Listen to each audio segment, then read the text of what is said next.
बोलो सतगुरुदेव की जय हो। सत साहिब, मैं किशनगढ़ अजमेर राजस्थान से बोल रही हूँ। मैंने गुरुजी की नाम दीक्षा 4/8/2020 को ली थी, पर सही नियम नहीं पता होने के कारण मुझे लाभ नहीं मिल पा रहा है। आपका ये यूट्यूब पे प्रोग्राम मैं 10 दिन से देख रही हूँ। इससे मुझे ये अनुभव हुआ कि मैं नियम में नहीं रहने की वजह से मेरा कोई भी काम नहीं हो पा रहा है। मैं बहुत परेशान हूँ। सर, मेरी मदद करें। मुझे सतनाम भी मिल चुका है, पर उसका सही नियम नहीं पता होने के कारण मुझे कोई भी लाभ नहीं मिला है। सर, मैं आगे क्या करूँ, कृपया करके मुझे बताएं।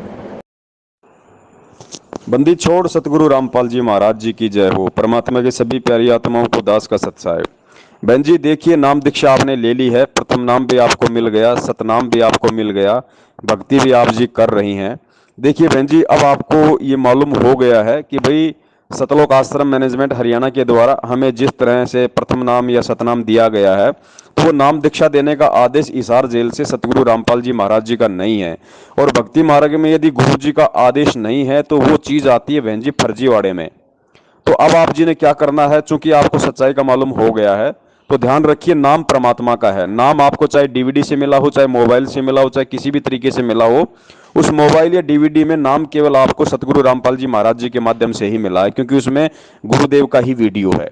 तो नाम फर्जी नहीं है, नाम गलत नहीं है, नाम पे किसी प्रकार की कोई भी शंका आपने नहीं करनी है। लेकिन अब आगे चूंकि सारी सच्चाई आप जी को मालूम पड़ चुकी है कि बरवाला कांड में जो भी मनमानियां सतलोक आश्रम मैनेजमेंट हरियाणा ने की, उसकी सजा आज सतगुरुदेव जी को भुगतनी पड़ रही है। और वर्तमान में हिसार जेल में बैठे सतगुरु रामपाल जी महाराज जी के आदेशों की आड़ में उन्हीं के भाई बंधु रिश्तेदार कोऑर्डिनेटर नामदान संचालक ये लोग संगत को पाठ ज्योति दान धर्म के नाम पर लूट रहे हैं, उनसे राजनीतियां और आरक्षणबाजियां करवा रहे हैं।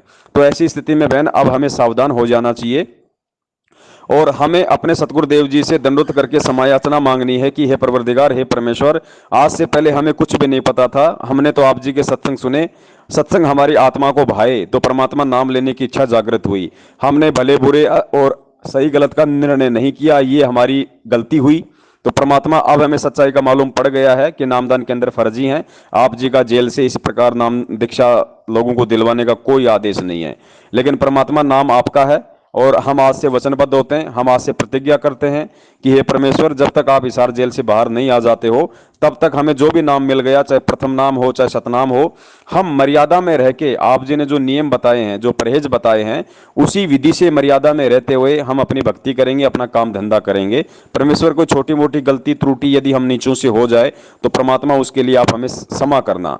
तो बहन आप जी एक बार पुनः सतगुरु रामपाल जी महाराज जी से अपने घर पे ही, जहां आपने अपना दरबार बना रखा है, वहीं से आप परमेश्वर से अपने हृदय से, अपनी आत्मा से आप उनसे सच्ची प्रार्थना करें, आप उनको पुकारें। उसके बाद आप जी मर्यादाओं में रह के ही परमेश्वर की भक्ति करें, अपना काम धंधा करें। डरने की, घबराने की किसी से कोई जरूरत नहीं है। सतलोक परमेश्वर लेके जाएगा, क्योंकि मंत्र परमेश्वर के हैं, भक्ति परमात्मा की है, मार्ग परमात्मा का है, गुरु हमारा परमात्मा है।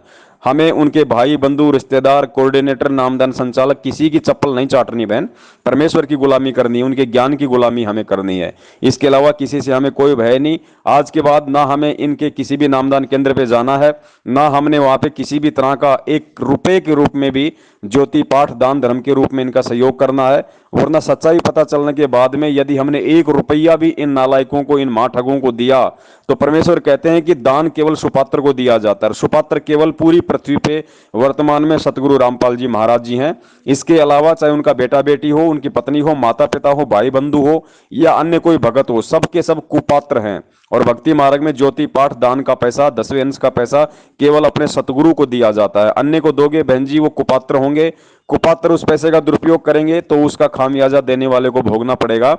और शायद यही वे कारण रहे होंगे कि आपने, हो सकता है जाने अनजाने में, इनके नामदान केंद्रों पे इनको जरूर 100, 200, 500, 1000 रुपए दिए होंगे।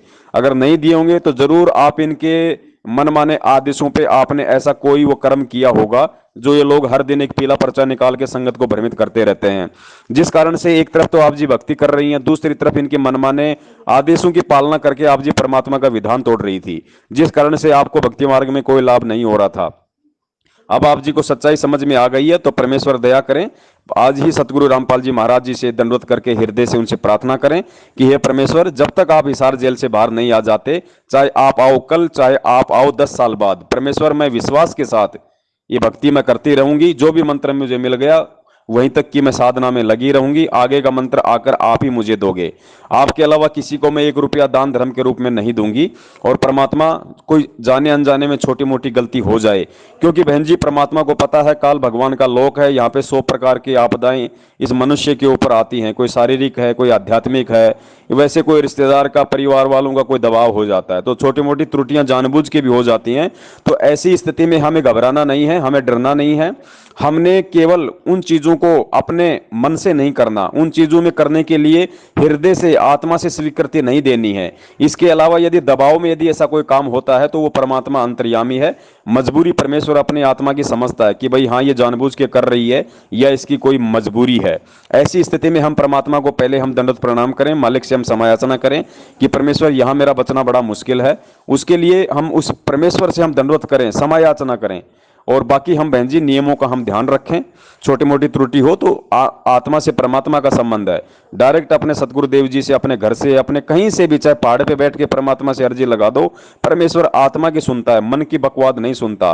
और ऐसे छोटी मोटी बात पे बहन जी घबराना नहीं है, विश्वास के साथ परमेश्वर की भक्ति पे लगे रहो। केवल उन्हीं को अपना पति, अपना परमेश्वर, अपना सब कुछ मानो। परमेश्वर सदा उन आत्माओं के साथ में रहते हैं, घबराने की जरूरत नहीं है। उल्टे कामों में इन लोगों का साथ दोगी, इनके सत्संगों में, क्योंकि ये लोग सत्संग के बहाने संगत को बुला के उनको उल्टे आदेश सुनाते हैं, तो इनके सत्संग नहीं बल्कि कुसंग है। इनके किसी भी प्रकार के कुसंग में नहीं जाना, जहां ये लोग संगत को बुलाते हैं सत्संग के बहाने। कोई भी आदेश नहीं मानना। एक तरह से आज से आप जी इनसे अपना संपर्क ही तोड़ दीजिए। अपना संपर्क केवल आप सतगुरु से रखिए, क्योंकि सबसे बड़ी संगति यदि कोई है तो केवल परमेश्वर के सत्संगों की है। सत्संगों से बड़ी कोई संगति नहीं है। इसके अलावा यदि और कोई बात हो किसी भी प्रकार की तो बहन आप जी दास से संपर्क कर सकती हैं या व्हाट्सएप पे कोई मैसेज छोड़ सकती हैं। दास को समय मिला और देखा तो जरूर परमेश्वर रिप्लाई करवाएंगे। सत्साय जय हो बंदी छोड़ के। बोलो सतगुरुदेव